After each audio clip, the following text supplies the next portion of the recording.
सरकार सुधारना चाहती थी क्योंकि वो लालू जी को बचाना चाहती थी। एक ऑर्डिनेंस लेके आए मनमोहन सिंह जी और इसको नॉनसेंस कर श्रीमान राहुल गांधी ने पूरे देश के सामने अपने ही सरकार के ऑर्डिनेंस को फाड़ दिया।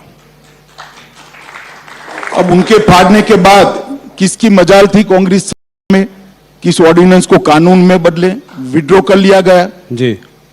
आज अगर वो कानून होता तो वो शायद बच जाते, इतनी हाई तौबा नहीं करनी पड़ती। और दूसरी बात, उन्होंने अब तक अपने दोस्त पर रोक लगाने के लिए, कन्विक्शन पर स्टे लेने के लिए अपील भी नहीं की है। किस प्रकार की एरोगेंसी है? आपको फेवर चाहिए, आप मेंबर पार्लियामेंट बने रहना चाहते हो और अदालत के सामने भी नहीं जाओगे? किस प्रकार की एरोगेंसी कहां से जनरेट होती है? ये एरोगेंसी कहां से जनरेट होती है? और ये श्रीमान पहले नहीं है, अब तक राजनीति में उनसे ज्यादा बड़े पद पर रहे हुए और उनसे भी ज्यादा अनुभव रखने वाले ढेर सारे नेता इसी प्रावधान के तहत अपनी सदस्यता गंवा चुके हैं। मैं 3 नाम तो आपको अभी भी गिना सकता हूं। श्रीमान लालू प्रसाद यादव इसका सबसे पहला भोग बने, उसके बाद जयललिता जी बनी और राशिद अल्वी जी बने। ऐसे 17 लोग इंक्लूडिंग राहुल गांधी सबकी सदस्यता गई है। किसी ने काले कपड़े नहीं पहने, किसी ने हाई तौबा नहीं की, क्योंकि ये सुप्रीम कोर्ट का जजमेंट है, देश का कानून है। मगर अब इन पर आ गई तो कांग्रेस वाले कहते हैं गांधी फैमिली के लिए एक अलग कानून बनाना चाहिए। मैं देश की जनता को पूछना चाहता हूं, किसी एक परिवार के लिए इस देश में अलग कानून बनना चाहिए क्या? ये देश की जनता ने तय करना है। किस मेंटालिटी में जीते हैं लोग? और फिर कुछ भी होता है तो मोदी जी पर आरोप करना, लोकसभा स्पीकर पर आरोप मढ़े जा रहे हैं। अरे भाई, आप कानून पढ़ो, वो तो शायद नहीं पढ़ पाएंगे, मुझे मालूम है, समझ नहीं पाएंगे, परंतु कांग्रेस के बड़े बड़े वकील जो राज्यसभा में बैठे हैं, वकील होने के कारण ही बैठे हैं, वो लोग भी नहीं समझाते हैं कि भाई लोकसभा स्पीकर के हाथ में कुछ नहीं है। लोकसभा स्पीकर शायद 2 दिन के बाद भी कुछ करते तो वो 2 दिन में एज अ मेंबर पार्लियामेंट आपने जो कुछ भी वक्तव्य दिया है वो लोकसभा को इरेज करना पड़ता, क्योंकि आपकी सदस्यता वो क्षण से जाती है जिस क्षण से आपको सजा होती। पर घर से भी तुरंत निकाल दिया, घर थोड़े दिन दे सकते थे, रुक सकते थे, तो इससे फायदा क्या होता समझाइए? नहीं, सिंबॉलिक है, बैर की राजनीति बोल रहे हैं ये, इसलिए मैं सवाल सिंबॉलिक तो ये है कि फॉर व्हाट स्पेशल फेवर? आप बता सकते हैं जब जर्नलिस्ट क्यों स्पेशल फेवर करनी चाहिए? जब संज्ञान में आए उसके बाद तुरंत कदम उठाने का सुप्रीम कोर्ट का निर्देश है। ऑनलाइन जजमेंट भी पहुंच गया, जिन्होंने अर्जी की थी उन्होंने जजमेंट पहुंचा दिया। और लोकसभा स्पीकर सुप्रीम कोर्ट के आदेश की अवमानना क्यों करे? क्योंकि वो गांधी परिवार के हैं, इसलिए करें। और आप हमें सवाल पूछ रहे हैं, उनको क्यों सवाल नहीं पूछ रहे कि भाई आप कोर्ट में क्यों नहीं गए?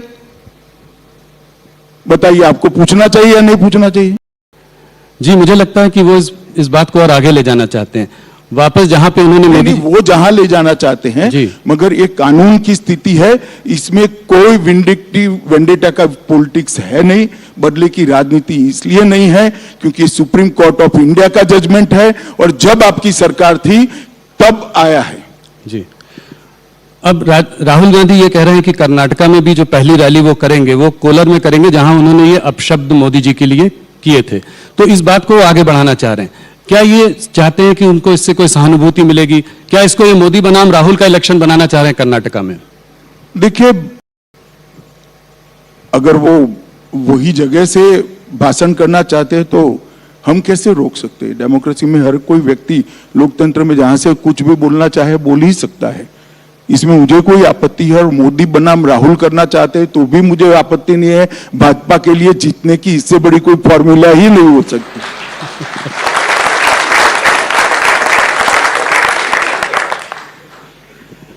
अमित जी, आपकी पार्टी ये जो अपशब्द राहुल जी ने मोदी जी के लिए कहे, आपकी पार्टी इसको एक एंटी ओबीसी कलर भी देने की कोशिश कर रही है, ऐसा क्यों? देखिए, उन्होंने मोदी जी को कहा है, पूरा भाषण आप सुन लीजिए जी। और मेरे इंटरव्यू के पहले चलाकर भी दिखाइएगा तो लोग भी सुने। उन्होंने मोदी समाज मतलब तेली समाज में सभी लोग क्यों चोर होते हैं, ऐसा एग्जैक्ट नहीं कहा। उन्होंने ये कहा कि सारे चोरों का सरनेम मोदी क्यों होता है, ये कहा है जी। तो वो उन्होंने ओबीसी समाज का ही जानबूझकर अपमान किया है। इसमें पार्टी के बनाने का सवाल नहीं है, उन्होंने बोला ही ऐसा है। और जो महाशय कोर्ट में गई इसके खिलाफ, स्टेटमेंट के खिलाफ, उनका कंटेंशन भी है और जजमेंट का सार भी वही है। आगे ये भी कह रहे हैं कि मैं कोई सावरकर नहीं हूं जो माफी मांगू, गांधी माफी नहीं मांगते, इसको आप कैसे देखते हैं? देखिए, उनको माफी नहीं मांगनी है तो बेल भी नहीं जमा कराना था। महात्मा गांधी ने किया था एक बार, अंग्रेजों ने उनको सजा करी तो कहे मैं पेनल्टी नहीं भरूंगा, माफी नहीं मांगूंगा, पेनल्टी नहीं भरूंगा, दंड भी नहीं भरूंगा, सब कर दिया। तो इन्होंने भी करना चाहिए था। मेरी जानकारी जो है 15,000 रुपए का मुचरका भरकर वो बेल लिए हैं जी। और दूसरा माफी मांगनी हो तो न मांगे, मगर सावरकर जी के लिए इस प्रकार के शब्द नहीं करने चाहिए। मैं इतना कह सकता हूं कि इस देश के लिए ज्यादा से ज्यादा यातनाएं सहने वाले व्यक्तियों में से एक वीर सावरकर है।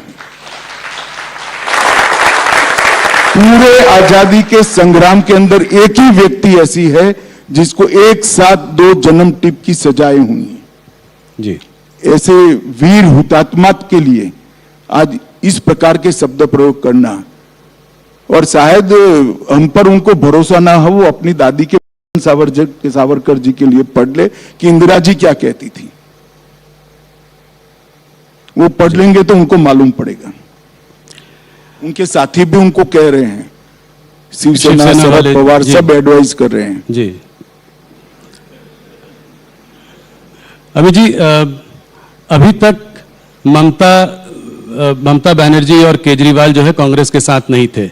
इस मुद्दे को लेकर वो भी अब राहुल गांधी के और कांग्रेस के साथ खड़े हुए हैं। एक तरीके से ऑपोजिशन जो है एक साथ एकजुट हो गई है इस मुद्दे को लेकर। देखिए राहुल जी, हर बार ये सवाल मैं जब से राष्ट्रीय राजनीति में आए आ रहा है। मुझे एक बताओ, ये दोनों साथ में आ गए, ठीक है, कोई भी प्लेटफॉर्म पर आ गए, बंगाल में क्या करेंगे? केजरीवाल जी क्या दिल्ली की सीट राहुल जी के लिए छोड़ देंगे क्या? साथ में आने का क्या मतलब है भाई? कोई मतलब नहीं, सब एक दूसरे के खिलाफ लड़ रहे हैं, क्या साथ में आए?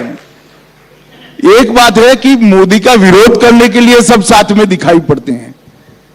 अब ठीक ही है, हमें कोई आपत्ति नहीं है। अब इसी बात को लेकर सारा ऑपोजिशन कह रहा है कि देश में लोकतंत्र खतरे में है। इस तरह का जो है ये नैरेटिव वेस्ट के भी कुछ सेक्शंस में उठ जाता है। तो क्या इस डिस्क्वालिफिकेशन के मुद्दे को लेकर आपको लगता है ऐसे नैरेटिव को कुछ बल मिलेगा? कुछ नहीं, मगर ये लोकतंत्र जब लालू जी डिस्क्वालीफाई हुए तब खतरे में क्यों नहीं पड़ा?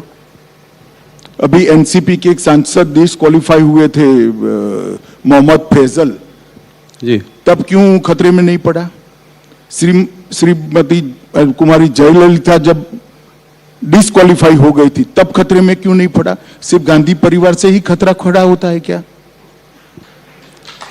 ये तो 17 लोग डिस्क्वालीफाई हो चुके हैं भैया, और देश का कानून है जो बदल सकते थे, आप फाड़ दिया नॉनसेंस कर। अब काहे को छाती पीट